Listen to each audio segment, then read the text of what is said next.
حضرات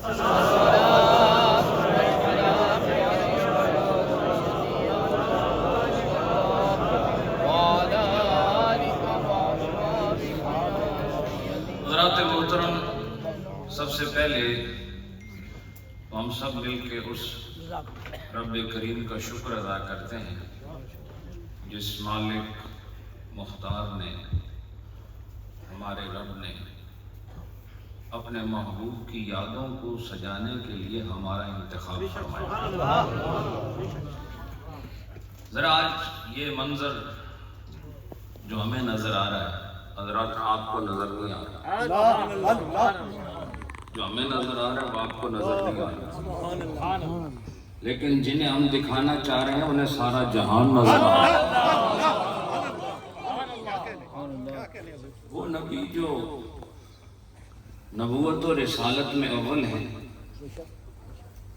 اور اعزاز کے لحاظ سے آخر بھی ہیں، نفاذ کے لحاظ سے آخر بھی ہیں، اور جن کی سیادت و قیادت کو ایک امر قطعی بنانے کے لیے اللہ پاک نے کائنات کے سارے قائدین کو مسجد اقصی میں ان کے پیچھے کھڑا کر دیا، اور وہ قائدین انبیاء و مرسلین ہیں جنہیں اللہ پاک نے نبی رحمت صلی اللہ علیہ وسلم کے پیچھے کھڑے کر کے یہ ثابت کر دیا کہ آپ ہی قائد ہیں، آپ ہی اصل ہیں، آپ ہی وارث ہیں، آپ ہی امام ہیں، پہلے بھی آپ ہیں، بعد بھی آپ ہیں، اول بھی آپ ہیں، آخر بھی آپ ہیں، ادھر بھی آپ ہیں اور ادھر بھی آپ ہیں۔ علماء کرام کا یہ جمع غفیر، یہ سٹیج دیکھیں آپ، سادات اعظام، نبی پاک کے گھرانے کی رونق جس سٹیج پر موجود ہو، سمجھو کہ وہ سٹیج مقبول ہو۔ دیکھو ہم وہ لوگ نہیں ہیں جن کے بازو پٹے ہوئے، بعضاں لوگ اپنے سجے بازو کپائے ہوئے، بعضاں دے کھبے کپے ہوئے، نہیں سمجھے کوئی صحابہ کرام کا منکر ہے، کوئی اہل بیت کا منکر ہے، کسی کی دائیں آنکھ کانی ہے، کسی کی بائیں کانی ہے، تو تم شکر نہیں کرتے تمہارے دونوں ہاتھ سلامت ہیں، دونوں آنکھیں سلامت ہیں۔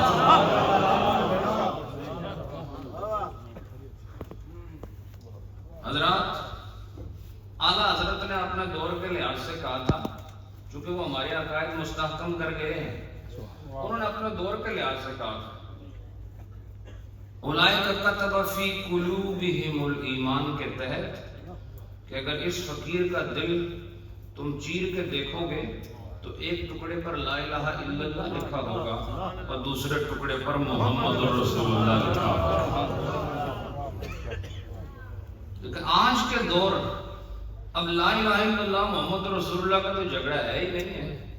آج کے دور کے تقاضے کے مطابق میں سمجھتا ہوں کہ اپنے دل کے دونوں ٹکڑوں کو دیکھو، ایک طرف صحابہ اور دوسری طرف اہل بیت کا وجود اگر موجود ہے اور یہ خوبصورت عکس اگر منعکس ہے تو سمجھ لو تمہارا دل لا الہ الا اللہ کے سائے میں سیر کر رہا ہے۔ رات یہ سنیوں کا سٹیج ہے، یہ اعلیٰ حضرت عظیم البرکت کا سٹیج ہے، یہ صحابہ کرام و اہل بیت اعظام کا سٹیج ہے، اور جہاں یہ سارے موجود ہوں یاد رکھو رسول اللہ بھی وہیں تشریف لاتے ہیں۔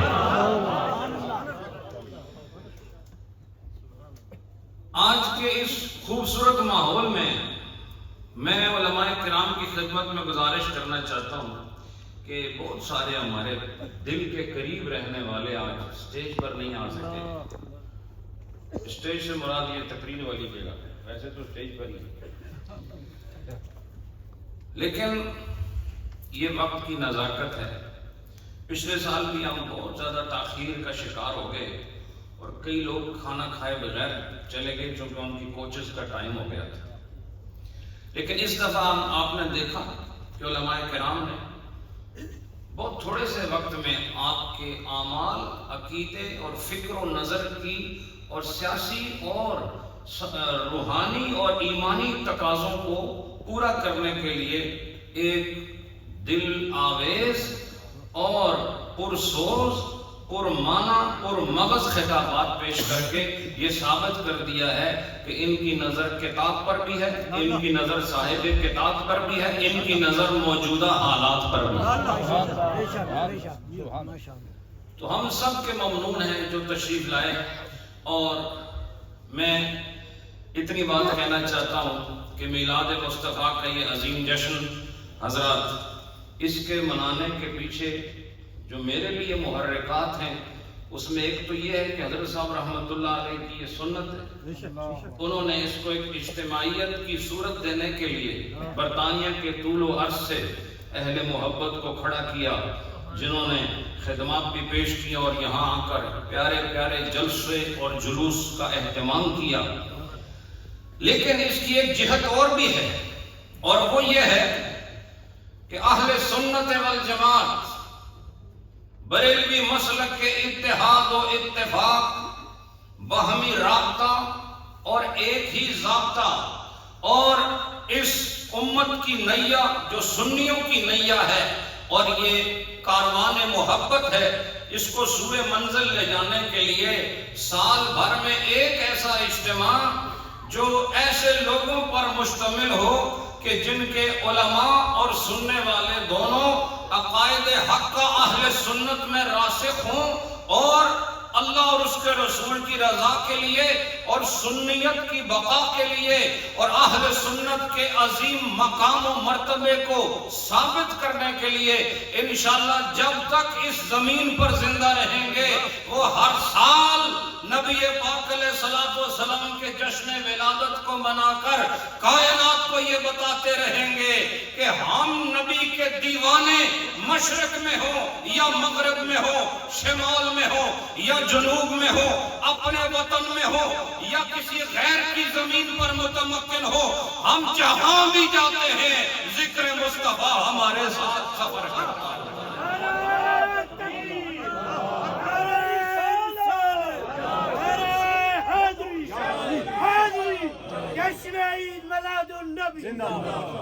حضرات میرے پاس ہمیشہ گفتگو کا وقت نہیں ہوتا، جیسے علماء کے پاس نہیں تھا میرے پاس بھی کوئی نہیں، میں نے تو دعا کرنی ہے اور تھوڑا سا ذکر کرانا ہے آپ کو۔ میری گفتگو سننی ہو تو منگل والے دن آ جائے کریں یہاں، تو میرے مزاج کا ماحول ہے۔ یہ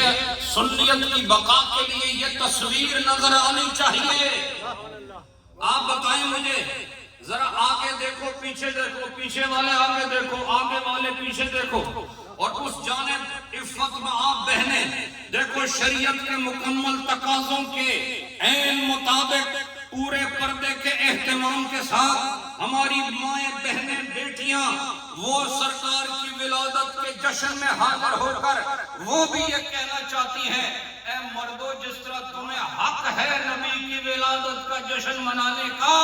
ہم بھی اسی نبی کی امت میں رہنے والی اور اسی نبی کا کلمہ پڑھنے والی ہے، جس طرح تم نبی کا میلاد مناتے ہو ہم بھی نبی کا میلاد مناتی رہیں گے۔ اور ایک بہت جس طرح آپ کا یہ مجمع ہے وہاں پر بھی کوئی مزید گنجائش نہیں کہ کسی کو داخل کیا جا سکے، ٹینٹ ادھر بھی بھرا ہوا ہے، مارک کی ہر طرف تنگی کی شکایت کرتی نظر آ رہی ہے، اور یہاں پر بھی آپ کے سامنے یہ منظر ہے۔ تو مجھے بتاؤ، سنیت کی بقا کے لیے، اہل سنت کی قوت کو بتانے کے لیے اور ایک خاص مکتبہ فکر سے تعلق رکھنے والے لوگوں اپنی شناخت کو برقرار رکھنے کے لیے، بتاؤ میلاد کا یہ پروگرام ساری عمر جاری رکھنا چاہیے؟ بولو نا۔ علماء سے میں نہیں پوچھتا، یہ تو ہمارے راہبر اور قائد ہیں، میں آپ کی بات کرتا ہوں، چونکہ یہ علماء آپ کی رونق ہیں اور آپ سب ان کی رونق ہیں۔ اگر صرف علماء آمدے تھے پھر گل نہیں سی بڑی، تو جے صرف تسی بھی آمدے تھے گل نہیں سی بڑی۔ بولو نا، امام نہ آئے تو مقتدی کیا کریں گے؟ بولو نا۔ اور اگر صرف مقتدی آ جائے امام نہ آئے پھر بھی رولا ہے۔ اس لیے یاد رکھو، ادھر کی رونق ادھر سے ہے، ادھر کی رونق ادھر سے ہے، اور ہم نے جانبین کی رونقوں کو بحال رکھنا ہے، سنیت کے وقار کو بحال رکھنا ہے۔ انشاءاللہ عزم کرو، یہ ممکن ہے کہ اگلے سال ہم اس جگہ اکٹھے نہ ہو سکیں۔ میں نے ایک رسی کھینچی ہے اور جب میں نے اس کو کھینچا تو پردہ کھلا ہے، اس سے پتہ چلا کہ آج صرف پردہ ہٹا ہے، بہت جلد مسجد کا دروازہ بھی کھلنے والا ہے۔ یہ میرے شیخ کا خواب تھا۔ حضرات میں آج یہ کہنا چاہتا ہوں، علماء کرام کی بھی شاید نظر ہوگی، اتنا عرصہ بیت گیا، قریباً 7 سال ہونے والے ہیں، یہ مسجد نہ بن سکی، اور حضرت صاحب کا خواب تھا اور آپ کی حیات ظاہری میں اس مسجد کو ڈھا دیا گیا تھا۔ تو وجہ آپ کو پتہ ہے، یہ جو سائل ہے نا وہ مسئول سے زیادہ جانتے ہیں، نہیں سمجھے؟ جو پوچھنے والے ہیں وہ جو بتائے گا اس سے زیادہ جاننے والے ہیں۔ تو حالات آپ کے سامنے تھے۔ کچھ ایسے بھی ہوتے ہیں بعض لوگ، وہ گھر کے چراغ سے گھر کو جلانے کی جو روایت اور کہاوت ہے وہ یہاں بالکل صادق آئی، اور کچھ ایسے نکمے اور ناقابل ذوق ایسے افراد جو اندر اور باہر دونوں سے تعلق رکھتے تھے، انہوں نے مل کر اس محی الدین ٹرسٹ کی اینٹ سے اینٹ بجا دی۔ میں مبارکباد دیتا ہوں ان 4 یاروں کو، ان 4 یاروں کو جو ٹرسٹ کی باغ ڈور سنبھالے ہوئے ہیں اور میرے شیخ کریم کی تربیت کے سائے میں آج بھی آگے بڑھ رہے ہیں۔ انہوں نے ہر محاذ پر حکمت اور دانائی کے ساتھ قدم کو بڑی احتیاط سے اٹھا کر اور ایک ایک لمحے کو اللہ کی نعمت سمجھ کر ہر محاذ پر اس مسجد اور ٹرسٹ اور اس کے تحت چلنے والے اداروں کی حفاظت کا پورا اہتمام کیا، اور جرت مندانہ اقدام کرتے ہوئے حضرت صاحب کی 40 سالہ زندگی کی حفاظت کی ہے، ورنہ یہ سب کچھ انگریزوں کے ہاتھ میں چلا گیا تھا اور اس پر غیر قابض ہو گئے تھے۔ اور آج بھی کچھ نالائق گمری ابھی تک ارادت کا معنی سمجھے نہیں، اور ابھی تک عقیدت کا مفہوم سمجھے نہیں، اور شیخ کے ہاتھ میں ہاتھ دینے کی حقیقت کو ابھی تک جانے نہیں ہے۔ ٹوپیاں ہماری پہنتے ہیں اور باتیں غیروں کی کرتے ہیں۔ حضرات، یہ کتنا مشکل مرحلہ تھا جب محی الدین ٹرسٹ کی بقا کا مسئلہ آیا اور جب غیر اس پر قابض ہو گئے۔ حضرات، میں باہر سے نہیں آیا تھا، میں آپ کے ساتھ رہنا تھا۔ بجھنے ہو کہ نہیں؟ بولنے کی یا نہیں ہو؟ میں باہروں آیا تھا، میں 2001 تو تھے، میں 2001 سے ادھر ہوں، لہذا جو اندر ہے اس کی وجہ سے نہیں، جو باہر سے آیا ہے اس نے خرابی کی ہوگی۔ میں تو آپ کے ساتھ ہی رہا ہوں۔ میں الحمدللہ آج وہ جب ٹرسٹ بند ہوا تو میں نے شیخ کے مشن کو چلانا تھا، غریبوں کی مدد کا سلسلہ کرنا تھا، برما کے مسلمانوں کو خوراک پہنچانی تھی، ان کے لیے پانی کا بندوبست کرنا تھا، ان کے لیے طہارت خانوں کا بندوبست کرنا تھا، ان کے علاج معالجے کے لیے قدم بڑھانا تھا۔ اور سندھ کے ریگستانوں میں جب سیلاب آیا تو وہاں پر ہزاروں لوگوں کی طبی ضرورتوں کو پورا کرنا تھا، اور چپے چپے پر آج علاؤالدین صدیقی ٹرسٹ نے الحمدللہ خدمات کے ایسے نشان قائم کیے ہیں کہ 20 سال سے ٹرسٹ کا کام کرنے والے ایسا کام نہ کر سکے جو 2-3 سالوں میں علاؤالدین صدیقی ٹرسٹ نے کر کے دکھایا۔ اگر وہ ٹرسٹ نہ بنتا تو محی الدین ٹرسٹ تو قانونی کارروائیوں سے گزر رہا تھا، اور پھر ان پیچیدگیوں سے ہمارے ٹرسٹیوں نے، جس میں طارق صاحب ہیں، جس میں زائد صاحب ہیں، اور جس میں چاند دکھانے والے بھی موجود ہیں، نہیں سمجھے؟ چاند دکھانے والے ڈاکٹر زاہد صاحب، راجہ زاہد نواز صاحب، ہمارے چودھری طاہر صاحب، یہ بھی موجود۔ ان سب نے مل کر کس حکمت سے حضرت صاحب کو بتایا گیا، پلاننگ ہو گئی ہے، نقشہ ہو گیا ہے، سب کچھ ہو گیا ہے، سب کچھ تیار ہے، بس آپ نے نمازوں پڑھانی ہے،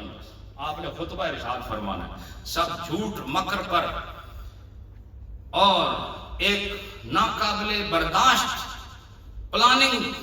جو حضرت صاحب کے سامنے پیش کی گئی وہ سب جھوٹ کا پلندہ تھا، کوئی پلاننگ کچھ بھی نہیں۔ یہ کونسل سے قریباً 2 سال تک لڑتے رہے ہیں اور آپ کو یہ ساری ہسٹری معلوم کر سکتے ہیں، آپ کوئی چیز چھپی نہیں رہ سکتی ہے، اور بڑی مشکل کے ساتھ اب حالات بدل گئے، حضرات قوانین بدل گئے ہیں، رولز چینج ہو گئے ہیں، اب مسجدیں بنانا کوئی آسان بات نہیں ہے، اس کو اپروو کرانا کوئی خالہ جی کا گھر نہیں ہے، اب یہ بہت مشکل کام ہو گیا، لیکن داد دیتے ہیں ہم ان 4 یاروں کو جنہوں نے اپنی اپنی محنت و مشقت کے نتیجے میں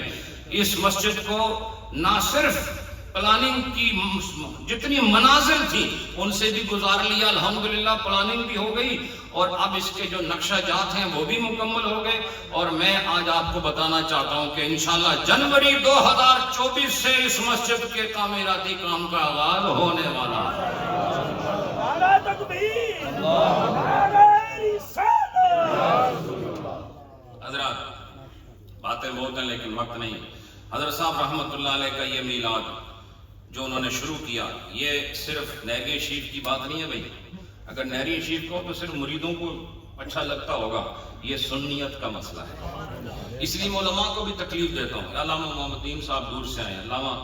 ہمارے مفتی ایوب اشرفی صاحب دور سے تشریف لائیں، اور یہ دیکھیں آپ سعودہ بختیار صاحب، علماء کرام پاکستان سے کہاں سے یہاں اہل محبت آئے ہیں، یہ اسی لیے ان کو تکلیف دیتا ہوں کہ یہ میری بات نہیں ہے، یہ اب سنیت کی بات ہے، چونکہ یہ رنگت یہ رونق اب ہمارے اجتماعات میں باقی نہیں رہی، کم از کم اس ایک مرکزی زمین پر، برطانیہ کی مرکزی زمین ہے یہ وسطی علاقہ ہے برطانیہ کا، اس میں مرکزی اہل سنت مل کر اس خوبصورت پروگرام کو سارا سال اس کی تیاری بھی کریں گے اور تا دم حیات اس کو مناتے رہیں گے۔ وہ لوگ جنہوں نے ماؤں بہنوں، بیٹیوں نے، جوانوں نے، بزرگوں نے، خلفاء نے، مریدین نے بڑی محنت کی، اور اس کے اخراجات بھی بڑے خوفناک ہوتے ہیں۔ یہ اگر تو یہ صرف نہری شریف کا مسئلہ ہوتا تو وہ تو ہم اپنے مریدوں سے لے لیتے، لیکن چونکہ یہ پوری سنیت کا معاملہ تھا، اس لیے ٹی وی پر بیٹھ کر باقاعدہ اس کے لیے فنڈ ریزنگ، اور یہ میں کوئی اس میں اس کا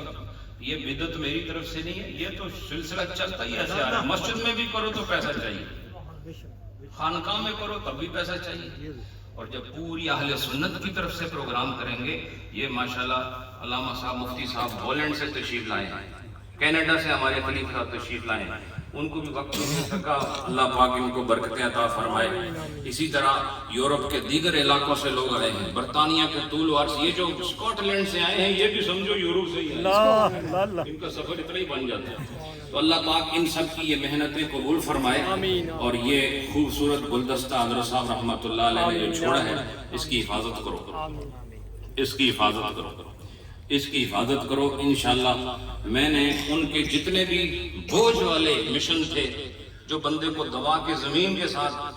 بالکل برابر کر دینے والے، ٹی وی چلانا کوئی آسان بات، بولو آسان بات، بہت مشکل بات، اسی لیے آج آپ کو فارمز دیے ہیں ٹیلی ویژن کے کہ آپ اس میں سبسکرائب کریں، 10 پاؤنڈ 15 پاؤنڈ یا 20 پاؤنڈ مہینے کے ضرور دیا کریں، تاکہ یہ سنیوں کا چینل چلتا رہے۔ یاد رکھیں انشاءاللہ ہمارا جو چینل ہے یا ہمارا آستانہ ہے یا ہماری مسند ہے، اس پر وہی بات ہوگی جو متفقہ طور پر اہل سنت والجماعت کی بات ہے۔ سارے مشکل کام ہمارے ذمہ پڑ گئے جی، کھانے پینے والے کام دوسری طرف منتقل ہو گئے، تو جو دبانے والے کام تھے وہ سب میرے کندھوں پر آ گئے۔ ٹی وی چلانا مشکل، مسجد بنانا کتنا مشکل ہے بتاؤ جی، وہ عرض کرنے یہ مسجد کا بنانا آسان سمجھتے ہیں آپ، پہلے جب آپ لوگوں نے مسجدیں بنائی، یہ پرانے لوگ بیٹھے ہیں جنہوں نے اپنی پوری تنخواہیں مسجدوں کو دی ہیں، ان پوری تنخواہ دینے نال بھی گل نہیں بنی، اتنی مہنگائی ہو گئی۔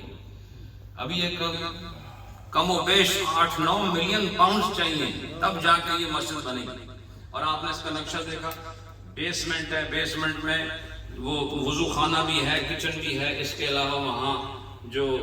میت خانہ بھی ہے، اس کو غسل دینے کا بندوبست، کولڈ روم، اور پھر اوپر جو مین گراؤنڈ فلور ہے مردوں کے لیے، پھر ایک گیلری، اس کے اوپر پھر ایک اور گیلری، پھر چھت، اور چھت پر بھی پورا باغیچہ آپ کے لیے بنایا جائے گا، پھر گنبد و مینار بنیں گے، کلاس روم بنیں گے، دربار بنے گا، مہمان خانے بنیں گے، بہت ایک لمبا چوڑا سلسلہ ہے۔ تو یہ بھی سارا مشکل کام ہے، اس کو ہم سب نے مل کے کرنا ہے۔ اس کے بعد حضرات ایک چیز اور عرض کر دوں، یہ جتنے کام تھے مشکل صدقہ و خیرات کے، وہ بھی یہ فقیر کر رہا ہے۔ میں 4 گھنٹے ٹی وی پر بیٹھا رہتا ہوں، اگر مجھے اپنی زندگی گزارنی ہو تو مجھے اللہ نے سب کچھ دیا ہوگا، سمجھ آیا؟ اللہ اپنے دین کے خادم کو رسوا نہیں کرتا، یاد رکھو، صرف اس کی نیت ٹھیک ہونی چاہیے۔ وہ آپ کی خدمات آج برما کے مسلمانوں کو، بنگلہ دیش کے مسلمانوں کو بھی حاصل ہو رہی ہے، سندھ کے ریگستانوں میں آپ کی خدمات پہنچ رہی ہے، لوگوں کے گھروں میں آٹا نہیں ہے، آٹے تقسیم ہو رہے ہیں، جہاں مسجد نہیں ہے وہاں مسجد بن رہی ہے، بہت سارے پروجیکٹ ہیں، بات کرنے کا وقت نہیں باقی رہا۔ اور اس کے علاوہ رویت لال کا بوجھ بھی ہم پہ آیا کہ نہیں؟ خاندان کے لوگ ناراض ہو گئے، بھائی جان کی اپنی مرضی ہے تو مجھ سے کیوں ناراض ہوتے ہو؟ اب اگر آپ چاہتے ہیں کہ میں ایسا اعلان کروں جو چاند کی مرضی کے خلاف ہو تو چاند بھی خوش نہیں ہوتا، بولو نا۔ مثلا تجھے چند آپ کو نکل آیا تو وجہ نکلیا نہ ہو، یا نکلیا ہوگا تو میں آپ کا نہیں نکلیا تو بتاؤ چاند خوش ہوگا؟ بولو نا۔ تو اگر یہ چاند خوش نہیں ہوگا تو مدینے کا چاند بھی خوش نہیں ہوگا۔ یاد رکھو، اس پر بہت لے دے ہوئی، خاندانی پریشر اور بڑے بڑے بعض اپنے کئی بڑے بڑے جو مولوی ملا ہیں انہوں نے بھی کوششیں کی ہیں، لیکن یاد رکھو ہم نے قربانی دے دی لیکن مسلمانوں کو غلط عید نہیں کرنے دی، غلط روزہ نہیں رکھنے دیا، اور شک و شبے والا کوئی حکم ان پر لاگو نہیں کیا۔ الحمدللہ یہ علامہ ایوب اشرفی صاحب ہیں، راجہ زائد نواز یہاں تشریف فرما ہے، یہ ہر 2 طریقے سے، چاہے وہ شریعت کا زاویے سے دیکھا جائے، چاہے اسے آبزرویٹری کے زاویے سے دیکھا جائے، الحمدللہ سائنسی یعنی دینی اور دنیاوی ہر طریقے سے نور ٹی وی سے جاری ہونے والا اعلان شریعت کے مطابق ہوتا ہے۔ اس سے بھی ایک مشکل کام بتا، سبحان اللہ، اس سے ایک اور مشکل کام بتا دوں جو نہ پیسوں سے ہوتا ہے، نہ خلیفوں سے ہوتا ہے، نہ چمچوں سے ہوتا ہے، اور نہ مال و دولت سے ہوتا ہے۔ وہ کیا ہے؟ وہ مثنوی شریف۔ یہ بڑا مشکل سبجیکٹ ہے، ہر آدمی اس کو ہاتھ لگاتا بھی نہیں، اور ہاتھ لگا دے تو 2-4 درسوں کے بعد کہتا ہے بات ٹھیک ہے، میں نے آن دی ہے پر لوٹ کوئی نہیں، سمجھ آئی کہ نہیں آپ؟ لیکن آج 7واں سال ہونے والا ہے۔ یہ ہمارے علامہ حافظ محمد فاروق چشتی صاحب، صاحبزادہ رفیق چشتی صاحب، علماء کرام کا ایک خوبصورت حصار ہوتا ہے، یوں سمجھیں کہ اس حصار میں گرفتار کر کے مثنوی کا آغاز کرایا گیا، اور آج آپ بتائیں مثنوی کہ نہ جانے کتنے 100 درس ہو گئے ہیں حضرت صاحب رحمت اللہ علیہ کے بعد، الحمدللہ مثنوی کا فیضان بھی پوری اڑان پر ہے اور لوگ اس سے فیض حاصل کر رہے ہیں۔ تو حضرات یہ سارے مشکل پروجیکٹس ہیں اور انشاءاللہ اللہ کامیابی دے گا۔ آپ لوگ اللہ رسول کے دین کی خاطر میرا ساتھ نہیں چھوڑنا۔ جب آپ کو لگے کہ میں ذاتی بات کر رہا ہوں تو بے شک ساتھ چھوڑ دینا، لیکن جب دیکھو کہ مسلک و ملت و قوم اور خدمت اور اہل سنت کی بات کر رہا ہوں، طریقت کی بات کر رہا ہوں، تو پھر ساتھ نہ چھوڑنا۔ کیوں؟ وَتَعَاوَنُوا عَلَى الْبِرِّ وَالتَّقْوَىٰ، یہ تعاون بر و تقوی کے تناظر میں آپ سے طلب کیا جا رہا ہے۔ اللہ پاک آپ سب کو سلامت رکھے۔ بہت ساری ماؤں بہنوں نے، بزرگوں نے قرآن پاک بھی پیش کیے ہیں، درود شریف پیش کیے ہیں مختلف علاقوں سے، پوری برطانیہ سے باہر، اور بہت سارے لوگ رابطے میں امریکہ سے، کینیڈا سے، یورپ سے، یہاں برطانیہ، پاکستان، عرب کی زمین سے بہت لوگ رابطے میں۔ اللہ پاک سب پر کرم فرمائے، اور ہم فلسطین کے لیے بھی دعا کرتے ہیں کہ اللہ پاک ہمارے مسلمان بھائیوں کو، بہنوں کو، بچوں کو ظلم کی اس چکی سے باہر نکال کر انہیں آزادانہ ماحول میں، مسلمانہ ماحول میں رہنے کی توفیق نصیب کرے۔ اور جس طرح ہمارے علماء کرام نے بھی اس موضوع پر گفتگو کی ہے، تو میں فقیر، میری رائے صرف یہ ہے کہ ہمارے جلسوں سے، ہمارے اعتراضات سے، ہمارے ٹک ٹاک کی ویڈیوز اور فیس بک کی پوسٹس کے ذریعے اور ہمارے ظاہری بیانات کے ذریعے، ہمارے احتجاجات کے ذریعے صرف وہ چیز ریکارڈ ہو جائے گی، اس پر عمل درآمد نہیں ہو سکتا۔ یہ پچھلے 100 سالوں کا ریکارڈ ہے جو آپ خود جانتے ہیں۔ اگر آپ کے احتجاجات سے کوئی چیز ثابت ہوئی ہو یا اس کا حل نکالا گیا ہو تو میرے سامنے پیش کر دیجئے۔ پتہ یہ چلا پٹیشنز بھی آپ سائن کرتے، نہ جانے لاکھوں پٹیشن سائن کی گئی، حرمت رسول کے موضوع پر نہ جانے کیا سے کیا نہ کیا گیا، لیکن نتائج برآمد نہ ہوئے۔ اس کی وجہ یہ ہے کہ یہ ہمارا کام تو یہ ہے حکومت بنانا، ہمارا کام ہے ووٹ دینا، ہمارا کام ہے لوگوں کو اقتدار تک پہنچانا۔ اب یہ ہماری کمزوری ہے۔ میری نظر میں جہاد اس وقت یہ ہے کہ لوگ ایسے لوگوں کا انتخاب کریں جو اللہ اور آخرت کے دن پر ایمان رکھنے والے ہیں، تاکہ وہ ظلم کرنے والوں کی آنکھ میں آنکھ ڈال کر بات کر سکیں۔ آپ کا اور میرا سڑکوں پہ بات کرنے سے صرف تصویر آ جائے گی، ویڈیو ریکارڈ ہوگی، اس سے زیادہ کوئی نتیجہ برآمد نہیں ہونے والا۔ لہٰذا یہ جتنے بھی اسلامی ممالک ہیں ان کے حکمرانوں سے آج آستانہ عالیہ نیرگی شریف اور میلاد مصطفیٰ کے اس انٹرنیشنل پروگرام سے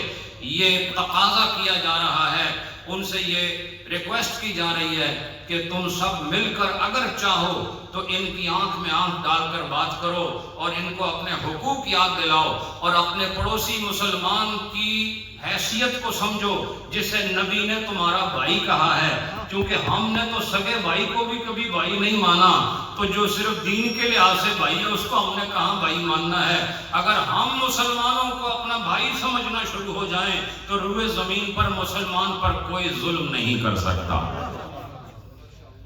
تو یہ ہمارے حکمرانوں کا کام ہے کہ وہ جہاں سے فیصلے ہوتے ہیں اس ٹیبل پر وہ بیٹھتے ہیں، جہاں پر اعلانات ہوتے ہیں اس ٹیبل پر ہمارے حکمران بیٹھتے ہیں، اور جہاں سے انقلاب آتے ہیں اور جہاں سے احکامات جاری ہوتے ہیں اور جہاں سے قوانین بنتے ہیں وہاں ہمارے حکمران بیٹھتے ہیں۔ لہٰذا ہمارا مطالبہ ساری اسلامی ممالک کی حکومتوں سے ہے کہ وہ نبی پاک پر اگر ایمان رکھتے ہیں تو پھر نبی پاک کا فرمان کا بھی احترام کریں اور مسلمان کو اپنا بھائی سمجھیں۔ صرف اس کو اپنا بھائی نہ سمجھا جائے جو اس وطن سے تعلق رکھتا ہو جس کے وہ حکمران ہیں، بلکہ ہر اس انسان مرد اور عورت کو اپنا بھائی اور بہن سمجھا جائے جس نے لا الہ الا اللہ محمد الرسول اللہ پڑھا ہوا ہے، تو پھر یہ مسائل حل ہوں گے۔ بہرحال آپ برطانیہ میں رہتے ہیں، یہاں کے قانون کے مطابق آپ کو اقدامات کرنے ہیں، اس لیے کہ کوئی ایسا اقدام، کوئی ایسا کلام جس کی وجہ سے پوری کمیونٹی پر آپ کے کلام اور گفتگو کی وجہ سے ایک عذاب نازل ہو جائے تو میرے خیال میں یہ بھی ایک بہت بڑی زیادتی ہوگی۔ آپ اصلاح بھی کر رہے ہیں تو حکمت کا دامن کبھی ہاتھ سے جانے نہ دیجیے۔ اللہ پاک آپ سب کو سلامت رکھے۔ میں سادات اعظام، علماء کرام، ائمہ مساجد، لندن سے گلاسگو تک کی بہت ساری مساجد ہیں جنہوں نے الحمدللہ خوبصورت نمائندگی پیش کی ہے، اور یہ منظر جو آج ہم دیکھ رہے ہیں 1 سال تک ہماری آنکھیں پھر انتظار کریں گی۔ انشاءاللہ ابھی ذکر ہوگا، مزید 20 لاکھ دروشی پیش کیا گیا ہے، ذکر ہوگا، مختصر دعا ہوگی، اس کے بعد علماء کرام اسی سٹیج پر بیٹھیں گے اور ان کی خدمت میں لنگر شریف پیش کیا جائے گا، اور آپ عوام الناس یہیں بیٹھیں گے، ہماری جو ٹیم ہے وہ آپ کو یہی لنگر پیش کرے گی۔ اور ایک بات یاد رکھیں، لنگر کھائے بغیر کوئی نہ جائے۔ جن لوگوں نے ہمارے ساتھ تعاون کیا، بہت سارے لوگ یہاں بیٹھے ہیں، میں نام نہیں لینا چاہتا، انہوں نے خدا کے لیے دیا ہے اور خدا انہیں جانتا ہے۔ بہت بڑے بڑے تعاون ہمارے ساتھ لوگوں نے کیا اس میلاد شریف کو سجانے کے لیے۔ اگر یہ آپ لوگوں کی محبت اور خدمت شامل نہ ہو تو اتنا بڑا اہتمام کرنا یہ بہت مشکل ہو جاتا ہے۔ لیکن مسلمان ہمیشہ جب بھی وقت آیا، یہ مال کی قربانی کا وقت آئے تو یہ دریغ نہیں کرتا۔ ہم یہ مناظر رمضان میں دیکھتے رہتے ہیں، محرم میں دیکھتے رہتے ہیں، عید قربان پہ دیکھتے رہتے ہیں، اور میلاد مصطفیٰ کے موقع پر دیکھتے رہتے ہیں۔ اللہ پاک آپ سب کو سلامت رکھے۔ جی میں ذکر بھی کرا رہا ہوں، اور اس دوران جو خواتین ہیں اور جو مرد حضرات کا یہ جو پنڈال ہے اس طرف خواتین ہیں، جن ساتھیوں کی ڈیوٹی لگائی ہے وہ ایک تو نور ٹی وی کی آپ نے سبسکرپشن فارمز آپ کو دیے گئے ہیں، آپ اس کو یا تو خود فل کر کے اپنے بینک میں دے دیں یا فل کر کے ہمارے ساتھی یہاں موجود ہیں، آپ پروگرام کے بعد فل کر کے انہیں دے سکتے ہیں۔ اور دوسری بات یہ ہے کہ یہاں اس وقت نور ٹی وی کے لیے کلیکشن کی جا رہی ہے، تو آپ سب لوگ دل کھول کر آج ٹی وی کے پیٹ میں اتنی خوراک ڈالو کہ کم از کم 1 مہینے کا خرچہ تو پورا ہو جائے۔